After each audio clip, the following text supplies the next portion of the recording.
Hello everyone, you're welcome to RealityLife Magazine, where we talk about experiences, people experience from generation to generation, in the past, in the present, and in the future.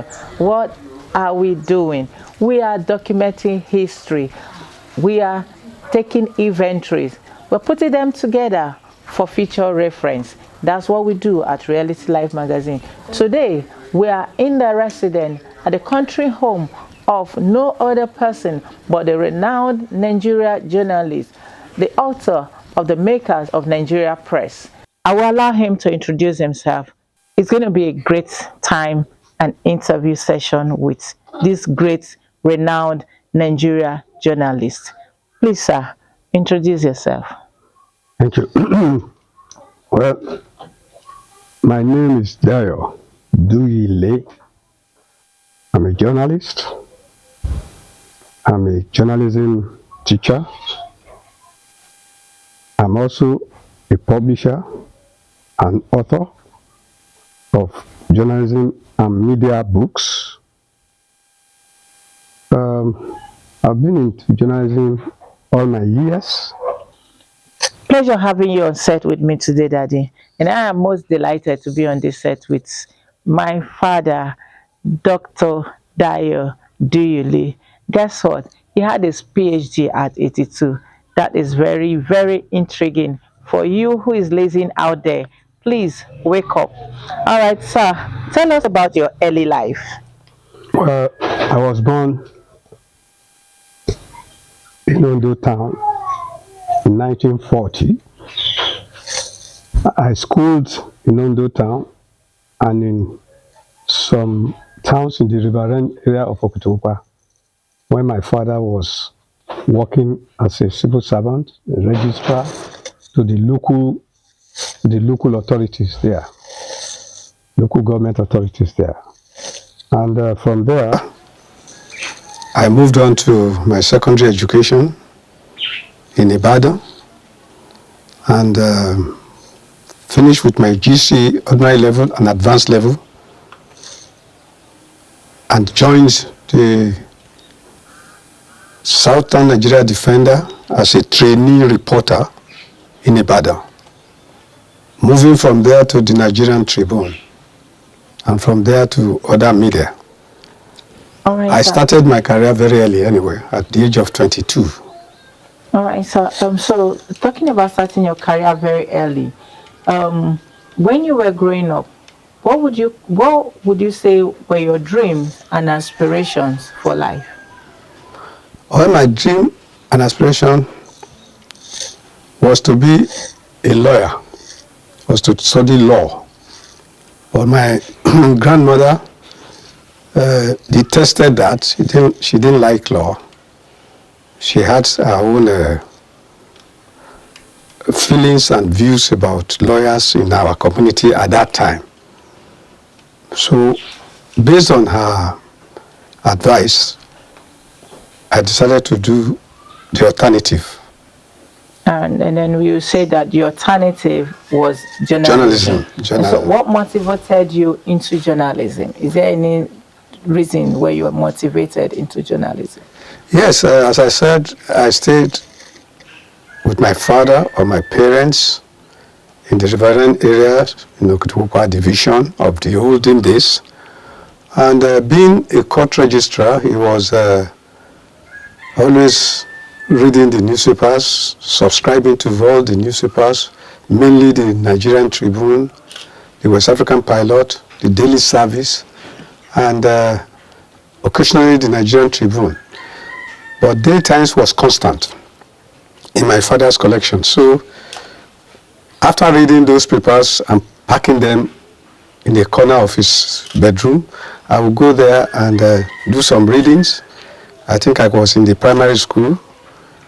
Throughout my primary school, I was an fervent reader of the newspapers, and I learned a lot of things from the newspapers, both English language, usage of words, and information about the environment and what was happening around. So that grew me up a bit, and when I got to secondary school, my teachers used to remark that I would be a very good writer. and a good journalist. That was where I started having the idea of being a journalist or being a lawyer. When I finished the secondary school and I got my GC, London GC in 5 papers, was it 5 papers or 5 or 6 papers? And I proceeded for the GC advanced level. So my teacher continued to advise me, you, this boy, I said you'll be a good journalist. Why not start and work, go look for a job in the newspaper or radio and start your career? He was always giving me that advice. That was my robo headmaster. That was Mr. Akpiroro. He became a lawyer later and became a judge in the Bender State or Midwest State.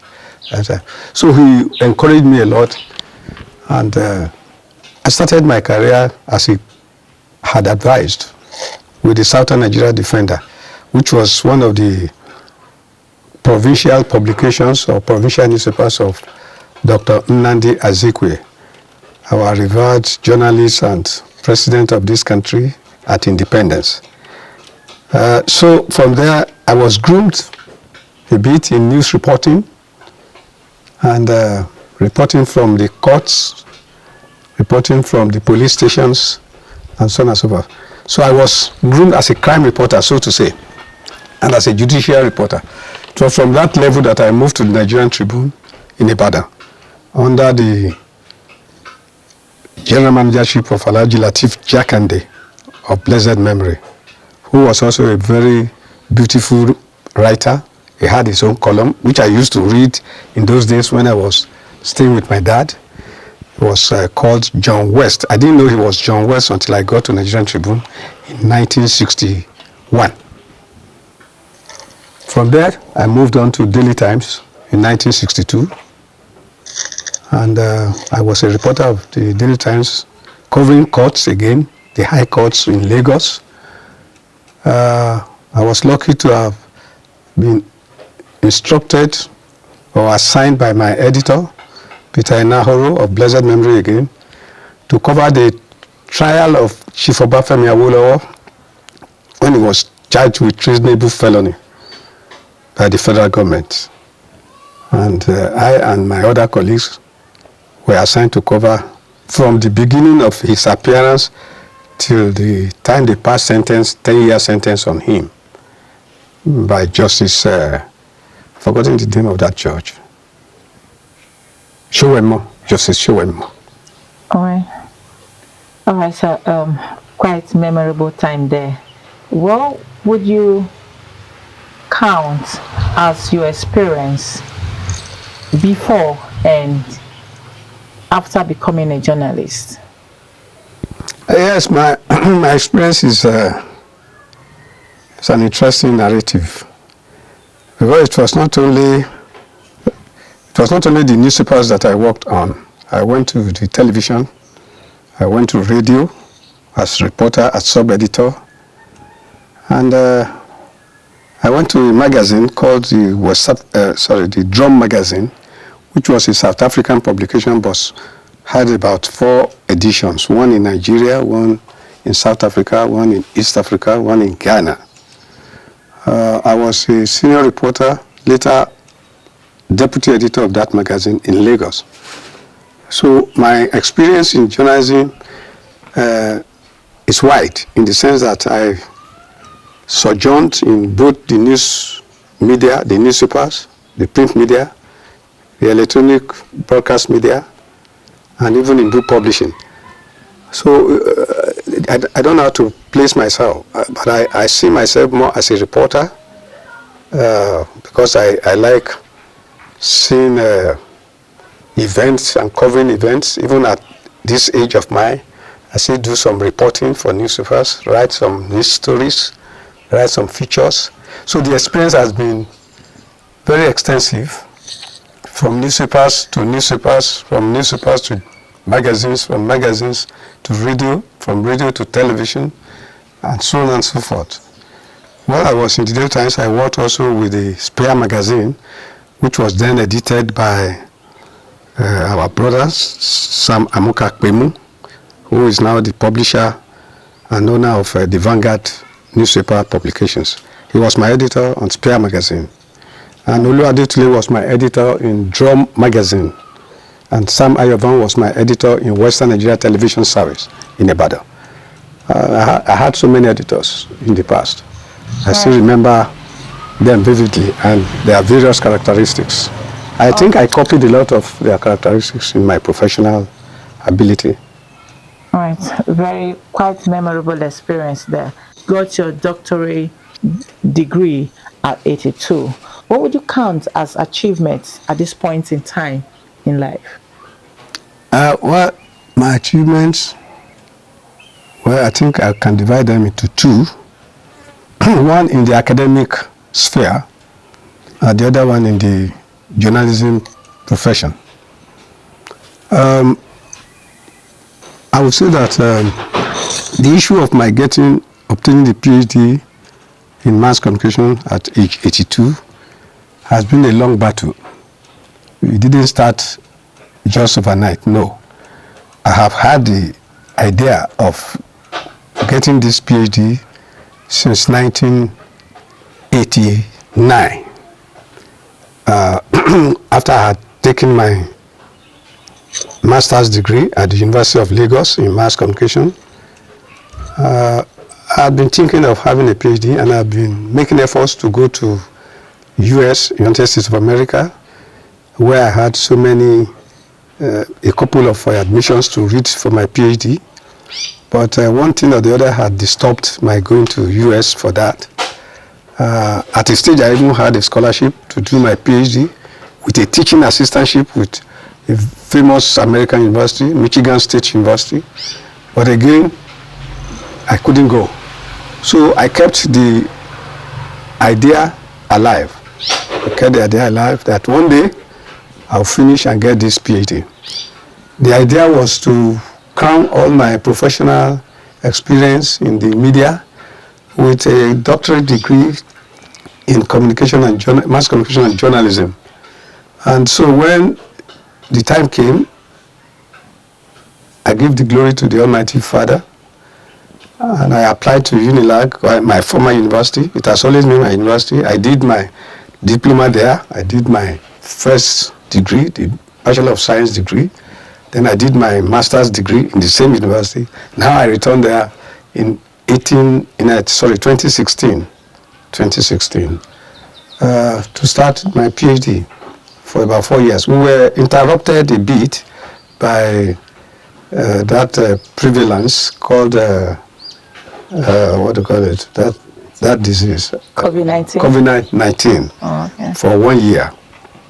But at that time we had finished the coursework, so we were on the field during COVID-19. Instead of spending 3 years, we spent 4 years because of that incident. And we were about 17 that started the course. Only 8 finally graduated, or 6.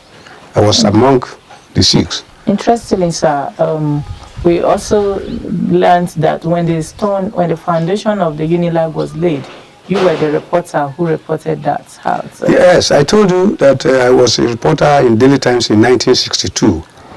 And when University of Lagos, when the idea of Lagos was being conceived, my editor said, look, Dayo, you have to follow this assignment. You have to follow this assignment. This issue of University of Lagos. At that time, there was no any university in Lagos. The only university in Nigeria at that time was the University of Ibadan. And so the UNESCO, the idea of the University of Lagos was prompted by the UNESCO. And they sent their delegation to Lagos to see the Prime Minister, the late Sir Tafawa Balewa. And I was also covering, my beat was partly education, partly crime. And so everything that came up that committed into the setting up of the University of Lagos, I was a party to it in terms of reporting news. So when the foundation ceremony of the university was laid, I was the reporter that witnessed the turning of the sword, and I reported it in the Daily Times. You said your achievement is in two phases, and you were telling us about the doctorate and how that came at the age of 82, and that is really very encouraging for younger generation. Now, can you throw more light on that, and then what are the other things? We know you've published books, you did PRO at a certain time, or still a PRO person even up to now, and then so journalism had actually bankrolled everything that you are. So let's hear more of your achievements. Yeah, thank you very much. As I said the achievements that I can recognize can be put into two phases. We've talked about my doctorate degree. About journalism, I would say that that is the profession that has actually shot me into where I am now. Even with the instinct, with the plans to become to have a PhD in journalism, I would say everything started from my newsroom career, my newspaper career, my radio and television career in the newsroom. Because the Daily Times where I worked, Alhaji Jose of blessed memory, the managing director of that newspaper, that was the biggest newspaper in Africa anyway, came up with some policies that sharpened and redirected my movement in journalism, because he came up with a policy that anybody who wanted to stay in the Daily Times for career in journalism and who would like to be editor of any of the publications must possess a degree, a university degree. That was what year was this? That was in 1967, between 65 67. And so the rush started in the newsroom with reporters trying to get admission into universities. And I was caught in that same movement. Myself, late Tony Momo, Chief Shegun Oshoba, Ogusanwo, Femi Ogusanwo, the Ogusanwos, and then we again, all of us enrolled into universities to get our degree. That was our second degree. But that policy, that Daily Times policy, actually shot us into making more efforts to be more educated than we were, because we all started our career as school start leavers. All right, sir. Can you tell us exactly what time you actually started journalism? I told you I started journalism in 1961 with the Southern Nigeria Defender in Ibadan. The Southern Nigeria Defender was a small newspaper, a sort of city newspaper owned by Dr. Nnadi Azikwe, because he had a chain of newspapers. The Pilot was the flagship of Dr. Azikwe's newspapers. But under the West African Pilot, there were other newspapers, small newspapers, provincial newspapers. Southern Nigeria Defender was one of them, and it was based in Ibadan. That newspaper started in 1945 in Warri, but was later removed to Ibadan. And that was the paper, that was the newspaper edited by Anthony Enahoro, where during the colonial days, where he went. Say that again. That was the news because of this. That was the newspaper. The Southern Defender was the newspaper established in 1945 by Dr. Nnadi Azikwe, making Chief Anthony Enahoro the editor of that paper. It was on that newspaper that Enahoro went to jail about 4 or 5 times on sedition and all sorts of trials. So I started my career with that paper in Ibadan. And after a year of training on the job, I moved to the Nigerian Tribune in Ibadan, where I had the opportunity of being tutored by the late Baba Lateef Jakande, former governor of Lagos State. He was a beautiful writer. He had a column which enticed me a lot. That column was called John West column in the Nigerian Tribune. And so all these things put together influenced my staying put in journalism and forgetting about law career. And as I said, the other aspect of my career has been on Daily Times, the Daily Sketch. I was editor of Daily Sketch in Ibadan, and I was general manager of that paper, or acting general manager, in 1970, between 1976 and 1979. And after 1979, I thought of having a break in newspaper journalism. But before I could achieve that thought, the late MKO Abiola, who later contested the presidency and won, but did not, We're going to come to that. You was want to tell annulled. us your relationship with all of those names? Yeah, what I'm saying is that I thought I was going to have a break with newspaper journalism. But as I was doing that, MK Abiola contacted me that he was going to start a newspaper and that he wanted me to be part of it. So again, I abandoned my plan of quitting newspaper journalism for a while. Then I joined MK Abiola to start a newspaper called National Concord in 1979, 1980. In other words, you were the pioneer members of the Yes, National we were four. Myself, the late Delegiwa, and Mrs. Dr. Dunya Abuaba. Mrs. Dr. Dunya Abiola. She was Abuaba. That was her surname when she came into Delhi National Concord, but got married to the publisher later and became Mrs. Abiola. So myself, herself, Delegiwa, and another guy were the foundation members of National Concord newspapers. That would lead me to my next question, which is the government, the media, and the society. You know, because you kind of work all around the clock, and then a whole lot of time with almost everybody. You just mentioned Delegiwa now, and a whole lot of other. Tell us your experience working in the media, and then with the government, and then with the society. How did that work out?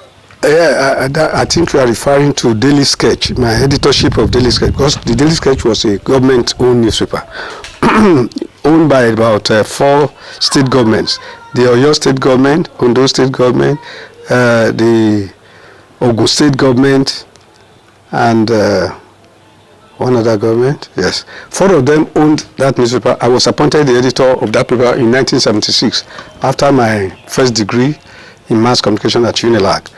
And 76, 77, 78, 79, I was on that newspaper. Working with a government newspaper is different from working with an independent newspaper, with a private newspaper. You cannot compare the policies, neither can you compare the output of journalistic practice on such 2 newspapers. The independent newspaper was more libertarian in concept, in terms of freedom of expression, freedom of writing, freedom of so many things. That's in a democratically set up newspaper, the private newspaper. The journalist is freer in terms of writing either a column or writing articles about society. You know, newspapers, mainly the functions of newspapers are many. They said that the functions are to educate, to inform the public, to sensitize the public, to set agenda for the public and the government, to scrutinize government in particular, and make governments responsible to be accountable to the public or to the people. It is on the private newspapers that you can practice most of these doctrines in journalism. But when you come to government newspaper, where I worked as an editor, you are a little bit caged in the sense that the government appoints the board members on that newspaper to represent it and its interests. So if the editor wants to be libertarian in conceptual practice of journalism, there will be no no way for him so much because the board members are government appointed agents. And so they look at the policy of the newspaper, they look at your journalism, they say, no, you are outstepping your bounds. No, you can't criticize the government, you can't do this. I experienced a lot of such stoppages in during my career as editor of government-owned newspaper, The Daily Sketch. Yeah, I was going to ask, were you at any point held down by the government? Yes, of course. Not one time, not two times, many times. The security people, the police, the SSS or NSO at that time. You see, at times our editorial board will write editorial. You know, editorial board was charged with the responsibility of discussing issues. They will take me up and query me, question me on why that type of thing was written or published, because it is not in the interest of society or not in the interest of government. My answer to that question always to them was, in the first time when I was picked up or second time, I told them that they had How many times were you picked up? About 5 times during my career. I said they had no time, they had no right to decide for the newspaper what the newspaper should write or talk about in society. That there is to see that if I had offended, if I had published anything defaming the government or seditious publication, you can pick me up. But you are picking me up now, asking me all these silly questions. Why do you think this thing is good for society? I used to confront them that they had no right to ask such questions. Journalism has ethics, and we are following our ethical perspectives by writing what we are writing. More so, even the government newspaper that you say is government owned, I used to tell them that it's not government owned. Government is setting up that newspaper in trust for the people. The society owns that paper, not the government. The government set it up, yes, but with a public fund. And so we are journalists and we are not elected officers of government. Therefore, we are doing our profession and we are practicing the way we should practice. So many times they will let me go, maybe after 3 weeks in detention or 1 month or 2 weeks. But the Nigerian Union of Journalists also did not leave me alone, solitude there. They are always at my beckon. They will fight for me. They will fight for anybody detained by the security people unjustly. And at the end of their protests and so on, we will be released. So, okay. So let me ask her. At what interval? As in, is it one government that did all of that? No. No, the military government. It was all these things happened during the military government. Okay. Not during the civilian government.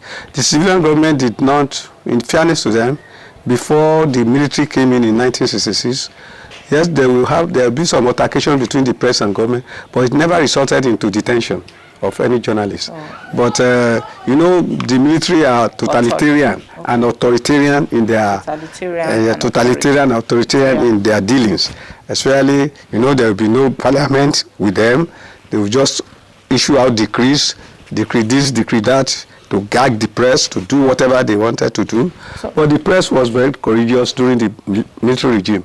Either from Gowon to Abacha, the Nigerian press did not give way at all, did not allow them to have their way. We still have, in today's journalism, are we still seeing the same thing playing out? Do we still have courageous journalists? Of course. If you read the newspapers, the private newspapers, the independent newspapers are very courageous. You read the editorials of some of them, you can see that they are courageous and downright professional and ethical. And so the government, that is one thing that this democracy has now. The politicians are terrible people, the way they behave, the way they connive with themselves to do a lot of things that are anti-society. So the media, the newspapers are there, as I'm talking to you now, to stop them or to interrupt them from carrying out that type of attitudes in most cases. And the editorials are very pungent, and they are They are very pungent and hard-hitting. So I'm saying that journalism now is, we have some courageous journalists that are here and they are doing the job. All right, sir. As it should be done, you know. Interesting. We want to go back memory lane a little bit.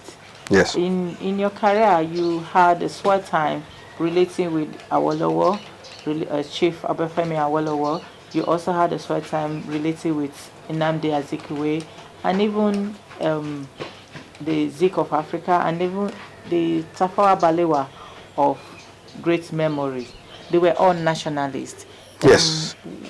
In comparison, the three of them, at that time, what kind of nation do we have at that time? Oh, we had a beautiful nation, a beautiful country called Nigeria. We had a beautiful country called Nigeria at that time. All these people you mentioned, Tafawa Balewa, Haji Tafawa Balewa, Dr. Nnamdi Azikiwe, Obafemi Awolowo, and other nationalists, many of them, although they belong to different parties. NCNC was Zik's party, Action Group was Awolowo's party, NPC was Tafawa Balewa's party. They were all nationalists. Before independence, they cooperated and fought for independence in their different ways. There are different parties notwithstanding, or there are different political ideologies notwithstanding. The three of them really created independence for Nigeria and made this country to stay together. If this country had been unlucky not to have had these three people, would have broke up. The country would have broken up long ago. You know, but they were united despite the fact that they belonged to different parties. Nigeria was the concept, their political concept: one nation, one destiny, one people. But the people who succeeded them had different ideologies. In fact, I won't call it ideology. They have different political interests, and ethnicity is playing a big role in their policies, and that's why we are in this mess. Kanu is still fighting for Biafra in 2000 and in 2020.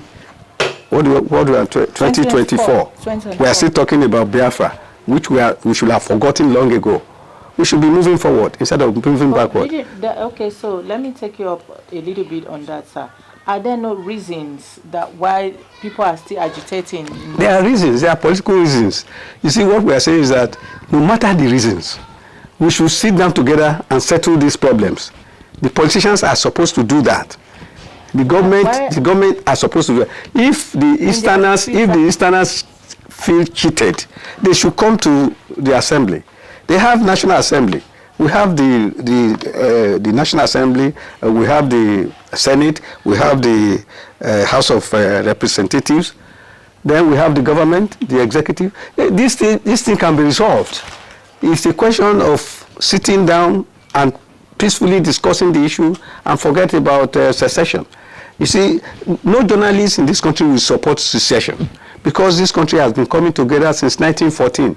I agree that Sir Lord Lugard, who amalgamated the North and Southern protectorates at that time, did it on the platform of colonialism. But a child born in 1914, still going strong in 2024, shouldn't it be healthy? You know? Okay, so why is it not? Is it because this in some quarter, in some quarter, especially in the younger generation, majority believe that, you know, no, we can't stay together. We belong to different. We are different. We can't stay. And then there are reasons, practical reasons for that. This is not for political talk, but you know, you see where practically the indifference playing out in the people themselves. And so you see, there was a time we used the acronym Wazobia, and so you put this Wazobia together in a place, and you see that they don't have the same template in terms of human fabrication. The three actually reason differently. It shouldn't be. Look at the United States of America. The Chinese are Americans there. The Japanese are Americans, naturalized Americans. The black Americans are there. There are so many nations or nationals forming that country called United States of America. Okay. Since they have been independent. Have you ever heard of any of them say we are breaking away? Forget about Trump's rascality. President Trump is a rascal in the sense that the way he's conducting his own policy is peculiar to him. But all the other presidents preceding him have never used those type of statements that could divide America. So in Nigeria, how many of us? But what I'm saying is that all the nationals in Nigeria, all the tribes in Nigeria belong to one family. Yoruba, Hausa, Igbo, Chief, Urobo, Ishekiri. We are all the same thing. So if we want to break Nigeria into pieces, then we have more than 200 pieces. If you ask my opinion, what I want to prefer to Nigeria is confederalism like we have it in America. That is what we are saying. In confederalism, that is not secession. Confederalism is all of us coming together like we had in the 60s. Like we had in the 60s. That confederation was good. East, West, North were operating in a very beautiful political environment, and there were sort of competitions and things were happening. It was during that time Awolowo started his television, first television in Africa, WNTV, and established what he called free education. And there were so many things that Awolowo did. Zik did the same thing in the East. Sardauna of Sokoto did the same thing in the North. And so this federalism, this confederation type of system is good.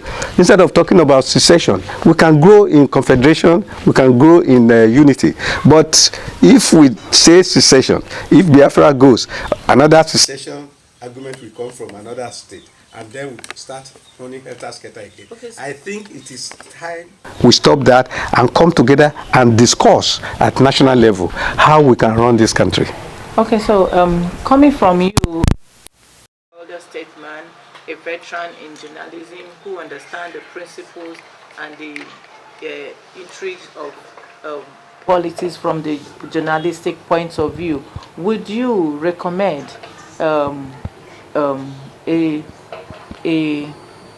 confederalism for Nigeria today? Yes, of course, I've said it.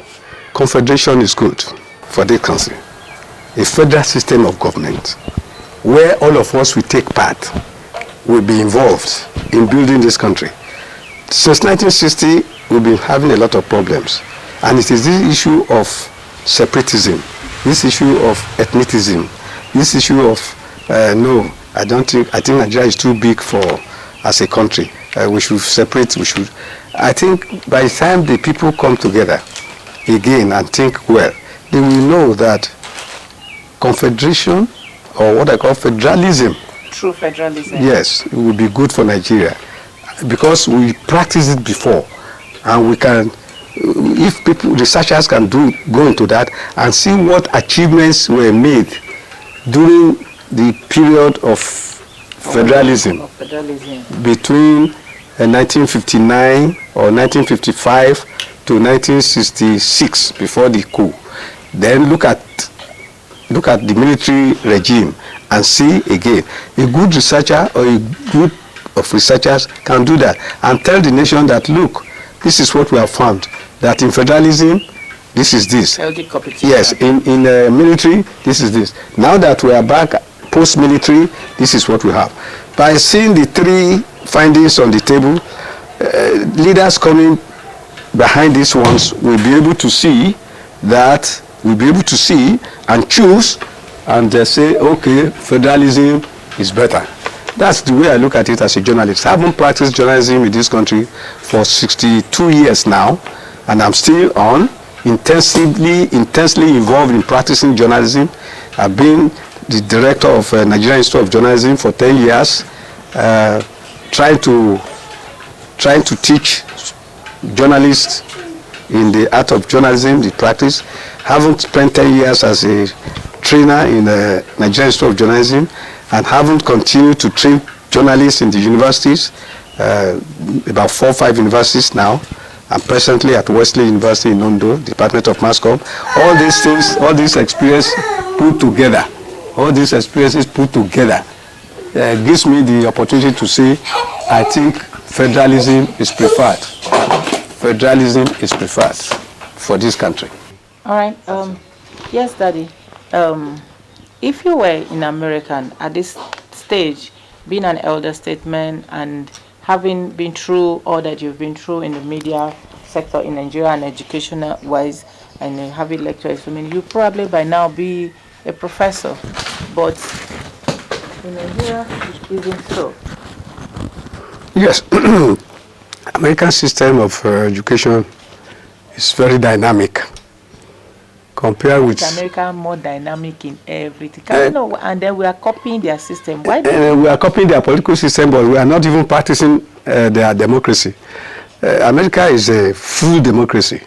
If you look at so many things in the American Constitution, you will see that our Constitution is not supposed to be reorganized or rewritten if we really want to follow democratic principles. Our people too, our attitudes to democracy has not been very commendable.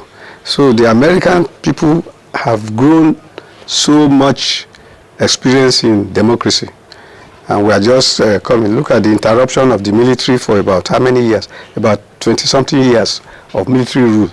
That has interrupted our democratic attitude. And we are now learning what I call demo-military, democratic military combined. I don't even know how to term our own time of system of government, although we call it democracy. But the Nigerian democracy is not the American democracy. Demo-military. Yes, demo-military. The military planted some type of attitude into us, and we have imbibed that attitude. Even the politicians at times are military in their decision making. Without going to parliament, the president can come up with one type of policy and it will be there, and that is it. That is not democracy anyway. So in America, yes, in education, they will go all the way to ensure that things work well. Good experienced professionals can become professors in their fields without having even PhD. But in Nigeria, you can. It is rare for you to have to become a professor without a PhD. It's very rare. So if you want to follow if you are interested in becoming a professor in your field in this country, when you are in Rome, do as the Romans. If you are in America, well, the American people can say, now that's a professor. Oh, he has reached that level or that status, so we better give it to him. Here, we go through so many issues, what I call formalities, academic formalities. You have to write a number of academic articles in academic journals, research, do that before you can become a professor. I have done a little bit of it. My interest is to become a professor ultimately. Now I'm an associate professor of mass communication, and I'm aspiring to continue to do what my VC used to say, doing the needful. That is following the ways that should be followed to become a full professor very shortly. And let me take you back a little, sir. An example of what did you call Demo-military. Demo-military could be, I hope I'm permitted to say this, could be subsidy is gone. Oh, well, subsidy is gone. They didn't debate it in the parliament, so that's a little bit of a demo-military. That's the way the president wanted to do it. Maybe he's been nursing that idea for a long time. I don't disagree with removing subsidy, because subsidy was a sort of channel of corruption in this country, and those who benefited, those beneficiaries of the period of subsidy, they know themselves, and they are stinkingly rich. But if they have been stopped from becoming more aggressive in their corrupt practices by removing subsidy, why not? I subscribe to that. But then, of course, subsidy also brought some problems, social problems, economic problems, and even political problems that we are in, that we are in now. So I think they should have adjusted the issue of subsidy before taking decision to remove subsidy. and making sure that things balance. Now we are running here and there. People are shouting top of their voices. The country is in a mess economically, and even individuals and families are groaning under hardship. So the president must tighten his belt, 2 more holes, and be fast to reduce the sufferings of the masses. Many people are suffering economically, and we have as the duty of the government to make sure that these people's sufferings are reduced to the barest minimum. Generally, journalism, what are the challenges and then the way forward for journalism? We have challenges because most of the publishers and media owners in this country today are politicians. There's a single politician that has more than 5 media houses. They have television, they have radio, they have newspapers, they have magazines. You see, media controls the conscience of the people. In fact, media is the conscience of society. So if one man has 5 different media houses, that's a media conglomerate. And so you can see the influence that such person will be wielding in society through his ownership of the media, massive media ownership. So that's a problem for journalism. Though we journalists are hired to run such media houses, yes, those media enterprises, to be professional, but there's a limit to our professionalism because there'll be dictations from the man who pays the piper. They say he who pays the piper dictates the tune. It's very, very present in Nigerian media, no doubt about that. What is the way forward, sir? The way forward is for those of us who can group ourselves together to establish our own media, independent media. Is that possible? It's possible, yes. You can cooperate. You can have 2-3 journalists coming up to start their own media. But we even have the opportunity now. If journalists are good bloggers, it will reduce this incident of dependability on the media owners. Yes. So there are a lot of things we can do. We don't have that money. Journalists don't have money. Yes, they only have. To ask that they don't have money. They run the media house? But they can run media. Look at the experience of the experiment that Reeku, Delegiwa, and his other colleagues performed in the Newswatch. It was a successful experiment. Newswatch was a very highly respectable newspaper, independent in opinion and journalistic in everything. It's a pity it collapsed, but that shows that journalists can come together and start their own newspapers too, yes, or radio. We're talking about the challenges faced in the media, yes, and then the way forward. The way forward is, I've told you, there should be more media emerging through the cooperative attitude of journalists. But journalists themselves, Daddy, the journalists themselves, they're all looking for money. Everybody wants money. Not all the journalists are looking for money. I disagree with you. No. Some journalists are still ethical. They know what functions of journalism is. They are not putting money before their journalism. Many young ones, yes, I agree. Although that's subject to research. That's a researchable topic. We have to carry but there are some journalists who are real journalists who are dedicated, like us. We are not looking for money. If it's money we're looking for, yes, our time is still your time. We are still in the same generation. So I don't want to hear your time. Your time, 40 years ago, and all of you are still alive with us. So what I'm saying is that our time don't mind that word, our time. Our time. Yes. All I say, people should face right and professionally. Accountants are not, you can't bribe them. Accountants are good people. They have their ethics and they work towards that. Journalists should do the same thing. So, not collecting brown envelope, all this bribery and corruption that, okay, what right has a journalist who is influenced by money to accuse a politician of corruption? It's like the cat calling the pot black, So what I'm saying is that we should escape from all those type of attitudes and face reality. in journalism. And in any case, if there is room for readership in this country, in spite of new media, magazines can still make it. If we have good, well-printed, well-illustrated news magazines, they will sell. And companies, big companies, will put advert there if the magazines are well-produced and well-written and well-edited.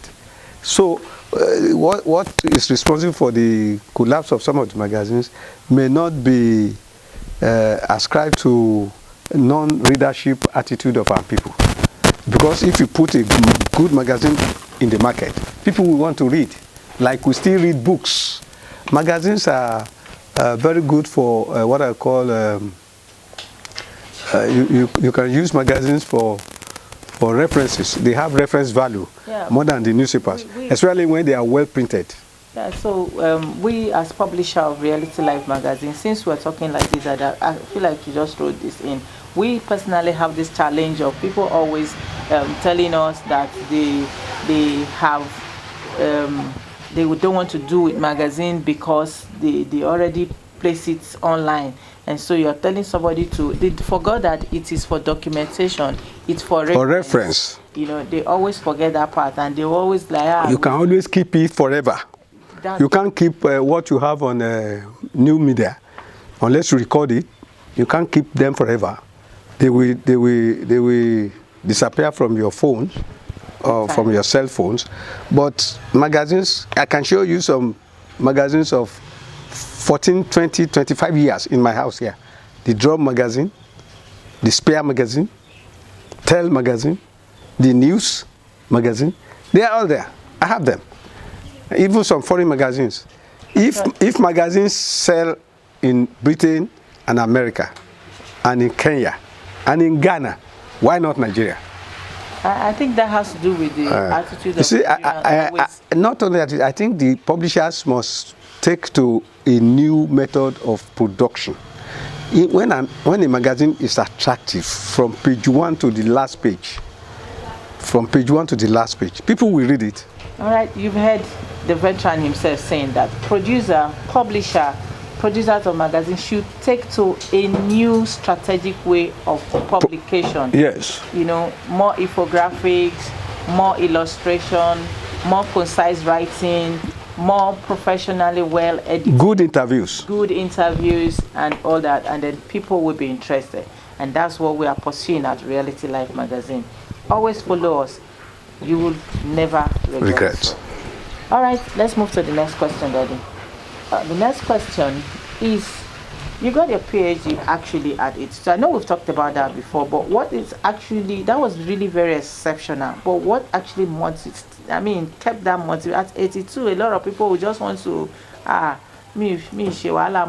as in, but no, not you. You even, apart from at 82, that was 82, now you're 83. Already very soon, and then you're still in the classroom, you're still teaching, and you're still moving. As in, what really motivates you? You know, people must learn, and if you have some people who are ready to learn, and you have knowledge to give to them, why not continue to do that? That's what I'm doing. What motivates me is my attitude to interact with students all the time and to give them my knowledge, the acquisition of knowledge that I have acquired over the years. I should not make them my own personal business and property. I should disseminate these things to other people who are surely going to supplant us as journalists.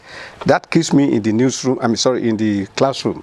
So moving from the newsroom to the classroom, to me, it's a natural phenomenon which I like to stand by and pursue. Sir, would you also say that, they say that teachers' reward are in heaven, or whatever you do, but have you actually been, get rewarded from your efforts in trying to train or teach people? Yes, I don't believe in that story that teachers' reward is in heaven. Nobody has come back from heaven to tell us that teachers' rewards are stored there. No. I think the only thing we have as Christians is that heaven is a nice place for those who follow the words of God, who are godly in attitudes when they were alive, and so on. But in the area of my rewards, I've got some very beautiful rewards from my teaching efforts.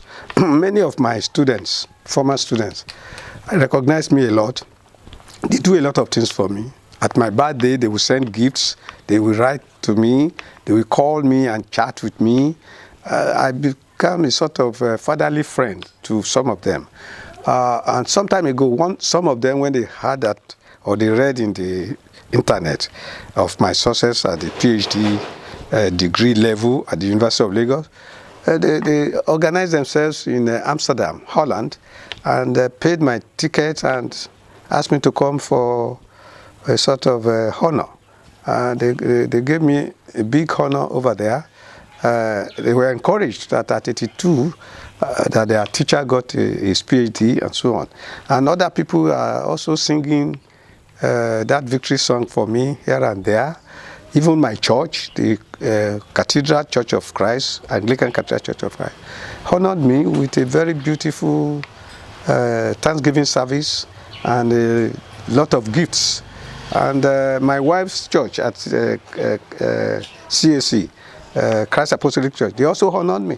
And some people have been honoring me here and there. Even my professional bodies, the NUJ and so on, have sent me congratulatory messages for taking my PhD at 82. To me, it's just natural. I don't say I've done something strange, but they said it's strange. They said it's very strange that people at 82, as rightly said in your question, will be retiring into their homes, not minding what is academic again. But I'm still going on. And I'm intensely involved in it. And I can assure you that by the grace of God, in the next 1 year or two, I'll be pronounced a full professor of journalism and mass communication. Amen. That's awesome. That's nice. All right, sir. At this point, we would like for you to advise Nigerian journalists and the youths especially. The youths should emulate the successful ones in society. They should emulate the successful ones. They should not be lazy and they should not be tired. Anything you do that is making you happy, continue to do it, especially in the academic line and your professional line. You will succeed, because always there is light at the end of the tunnel for those who are serious. But if you are not serious and you are just engaged in a high life type of style, at the end of the day, when you are growing old, the repercussion will come to you and you will know that you've wasted your youthful days.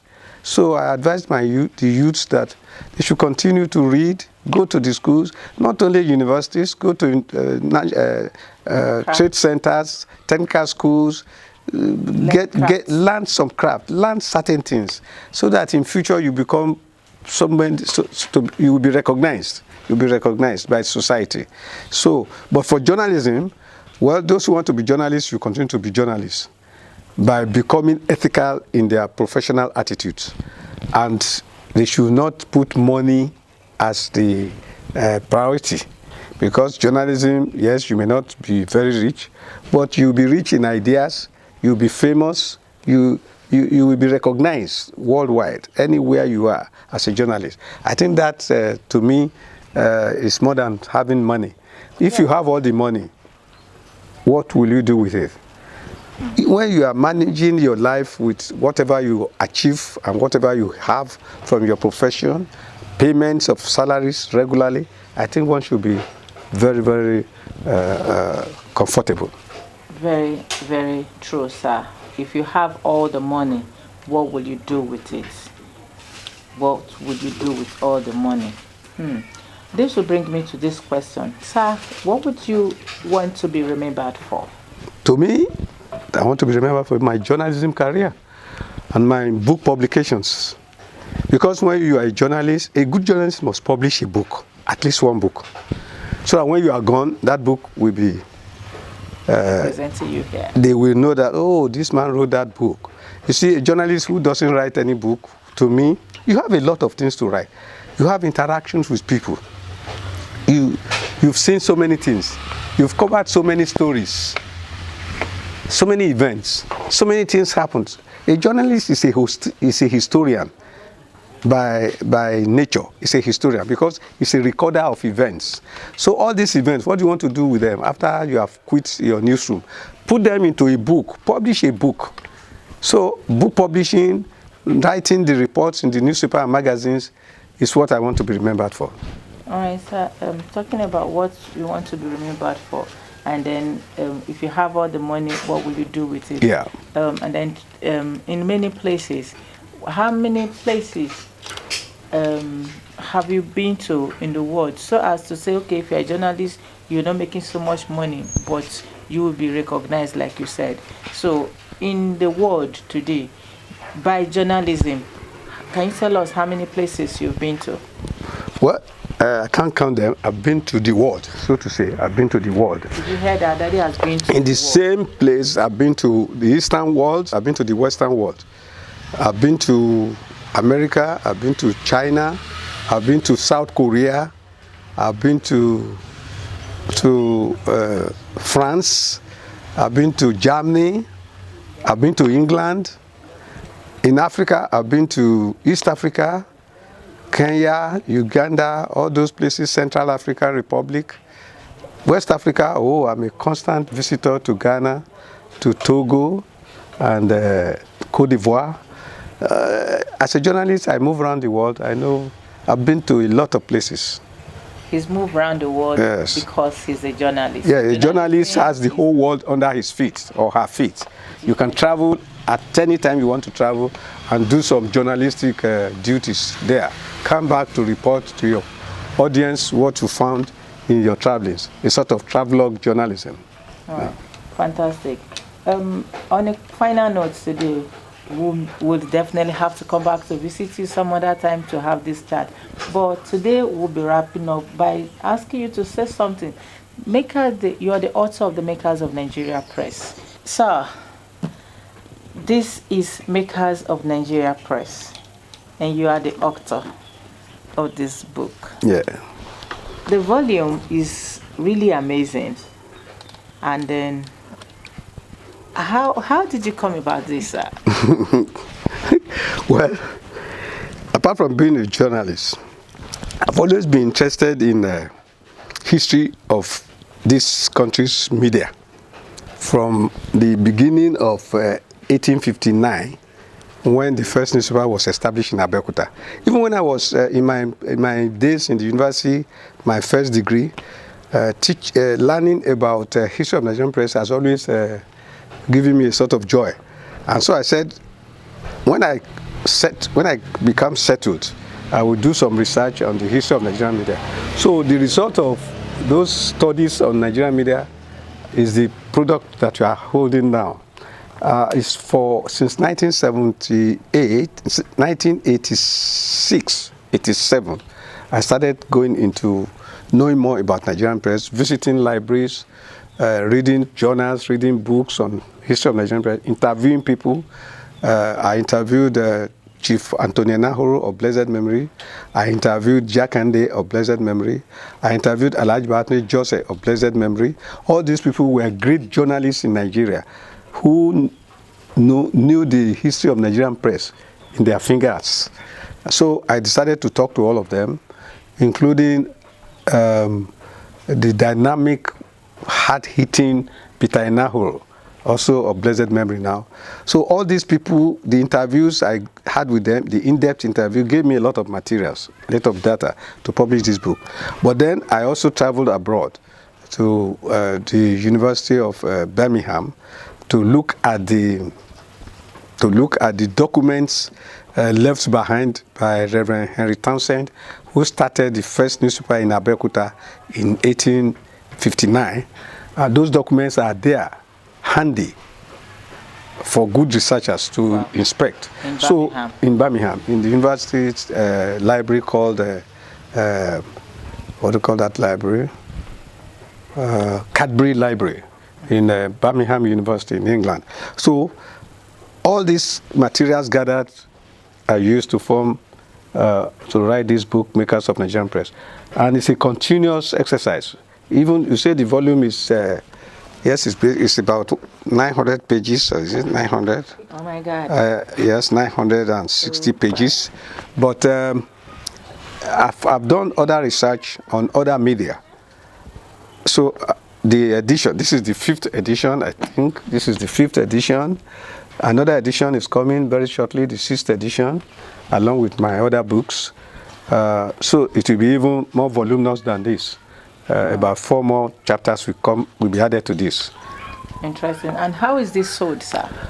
Well, it's sold by bookshops, the University of Lagos bookshop, and some other bookshops in Ghana, in Accra, Ghana, and 2 other bookshops in London are selling the book for me. And they are out of stock now. That's exactly what I wanted to say. I actually heard you saying the other day that it's actually out of stock. Yes, out of stock. And then the whole print run is out of stock. 5,000 copies gone. Wow. So we are going to print them. People don't read.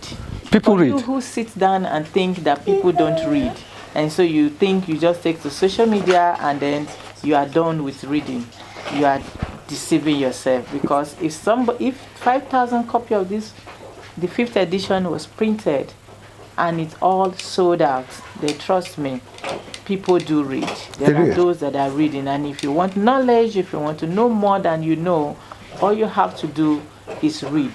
Get a book today and read. Read a book a day, or read a book a month. You will be a good reader. One book a month will be okay. It's all. There are pictures there. No, what I'm saying, Daddy, is that this is just write-ups. Scripts. But they are illustrative in the, what do you call them? Yeah, you have pictures of the real makers of Nigerian press. They are there. This the man who published the first newspaper in Nigeria, Reverend Henry Townsend, founder of Iwe Iroyin fún àwọn ará Ẹ̀gbá. This is Hope Waddell, the founder and the publisher of Wana Efik and Obupong Efik of 1865-1866 in Calabar. There are many of them here. Many. Just take your time, tell us about. This is Dr. Azikiwe.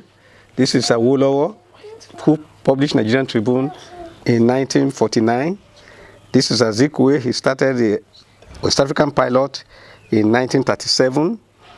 This is Robert Campbell, the person who started the first private newspaper in Lagos in 1863. There are many of them there. Many of them. These are the makers of Nigerian press, wow. Both old and contemporary. Interesting. Wow. Okay. Thank God I have one of these anyway. Thank you so much for your time, Daddy. Thank you. This is actually, you will call this an experience indeed. Because Daddy has actually been through it all. He actually traveled around the world. He had experienced being locked up by the authoritarian and totalitarian leaders, and then he had actually been ethically practicing journalism. And if you need anything you want to know about journalism in Nigeria or even beyond Nigeria, here is a reference point. And trust me, by the grace of God, that they will still be here for us for many more. Hello everyone. Life is full of experiences. You will agree with me. What is your own experience? What have you experienced today? Would you want us to document it and record it and keep it for you? That is what we do at RealityLife Magazine. We document events for a lasting memory. Follow us. We document experiences. We take inventory. We keep them for reference purpose. Don't just live this life. Live life and be a reference point for someone else to live. Thank you.